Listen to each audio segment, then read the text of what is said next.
Hello and welcome back to my new blog. आज का video थोड़ा सा डिफरेंट होने वाला है। यहीं पर बैठकर हम कुछ चीज़ें डिस्कस करेंगे। वैसे तो बिजी शेड्यूल की वजह से मुझे ज़्यादा टाइम नहीं मिल पाता है वीडियोस देखने का, बट फ्लाइंग बेस्ड मेरे one of the best YouTuber हैं। तो आप लोगों में से बहुत लोग जानते होंगे फ्लाइंग बेस्ड के बारे में, जो गौरव तनेजा सर का यूट्यूब चैनल है।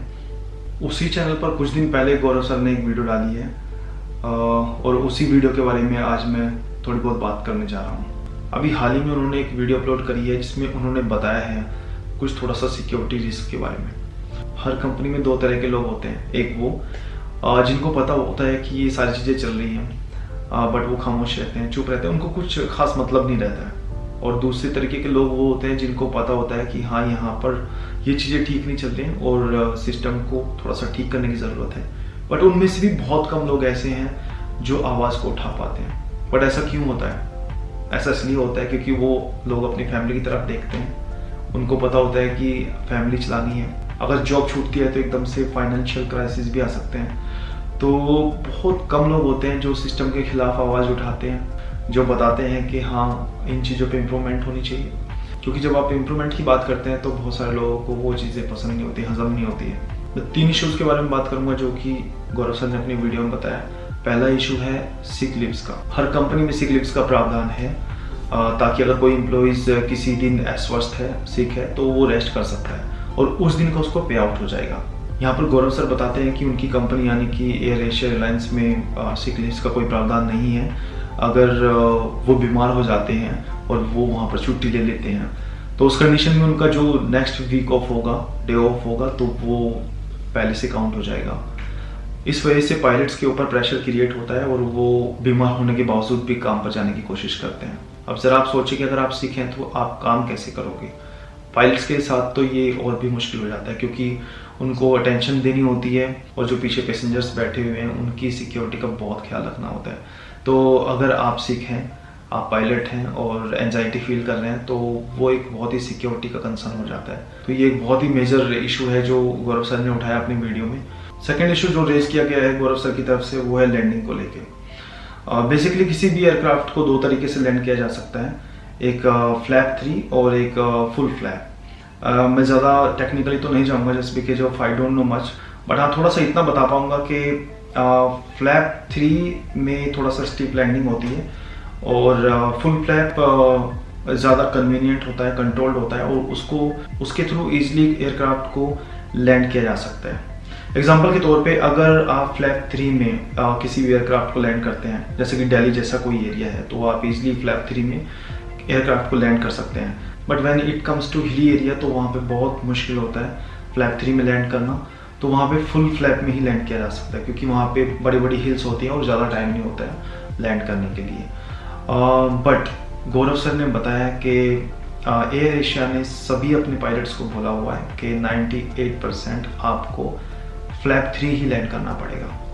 अब ज़रा आप मुझे बताइए कि अगर हिली एरिया में कोई भी लैंड कर रहा है तो अगर फ्लैप 3 के साथ में लैंड करेगा तो वो कितना सिक्योरिटी रिस्क होगा सब पैसेंजर्स के लिए। कई बार गौरव सर ने हिली एरिया में अपने एयरक्राफ्ट को लैंड किया और वहाँ पे उन्होंने लैंड करते हुए फुल फ्लैप को ज़्यादा कन्वीनियंट समझा। उन्होंने समझा कि पैसेंजर्स की सिक्योरिटी बहुत ज़रूरी है क्योंकि जब पायलट एयरक्राफ्ट को फ्लाई करता है तो जितने भी पैसेंजर्स हैं सबकी रेस्पॉन्सिबिलिटी उन पायलट्स की होती है।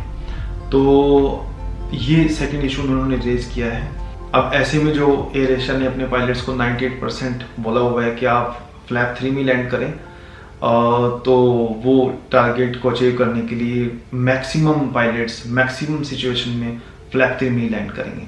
अब मैं थोड़ा सा आपको बता दूं कि एयर एशिया ने ऐसा अपने पायलट्स को क्यों बोला कि फ्लैप 3 में लैंड करना है। एक्चुअली जब फुल फ्लैप में कोई भी एयरक्राफ्ट को लैंड करता है तो उसमें 5 से 7 लीटर जो फ्यूल होता है वो एक्स्ट्रा लगने की संभावना रहती है।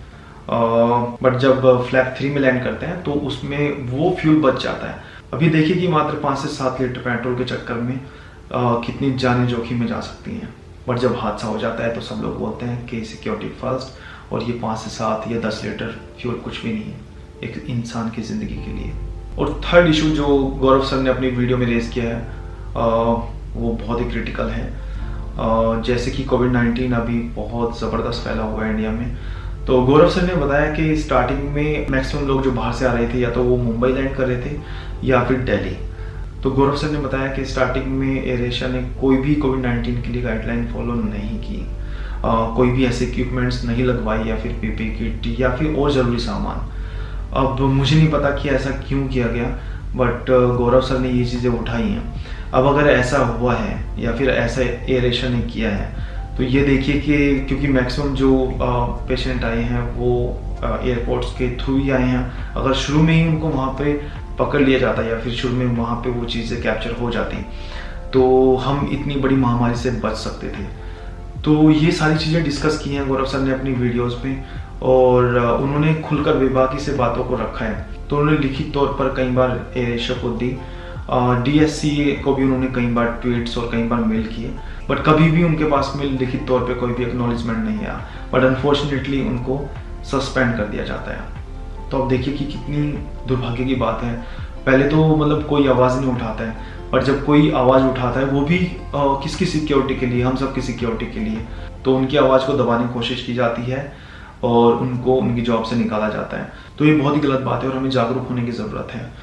बहुत सारी चीज़ें हम सब की ज़िंदगी में ऐसी होती हैं, हम लोग सहन करते हैं जॉब करते हुए या फिर कहीं पे भी कुछ भी काम करते हुए, और कई बार वो चीज़ें अनबियरेबल हो जाती हैं और हमें डिस्कस करनी होती हैं या फिर हमें हायर अथॉरिटीज़ को सेंड करनी होती हैं ईमेल्स के through, face to face conversation के थ्रू।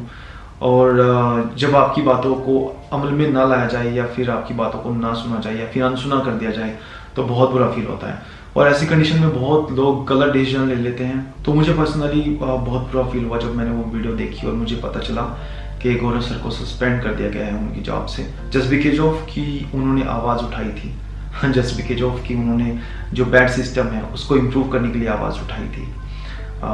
बट उनको बदले में क्या मिला? सस्पेंशन। अगर आपने गौरव सर की वो वीडियो नहीं देखी जिसमें उन्होंने अपने इश्यूज मेंशन किए हैं तो मैं उसका लिंक डिस्क्रिप्शन बॉक्स में मेंशन कर दूंगा, आप वहाँ पर जाकर वो पूरी वीडियो देख सकते हैं। तो after all this I am with Gaurav Taneja sir. अगर वो हमारे सबके हक के लिए अपनी जॉब को दांव पे लगा सकते हैं तो हमारा भी ये फ़र्ज़ बनता है कि हम भी उनके साथ खड़े हों और उनकी आवाज़ से वो आवाज़ मिलाएं ताकि ये आवाज़ अथॉरिटी तक पहुंच सके और उनकी बातों को सुना जा सके। सिर्फ इस वजह से नहीं कि उनकी जॉब बच सके, बट जो सही है उसको माना जाए, और ये एक बहुत बड़ा सिक्योरिटी कंसर्न भी है। I request you all please share this video as much as possible, क्योंकि हम सबका एक साथ सच के लिए खड़ा होना बहुत ज़रूरी है। Thank you.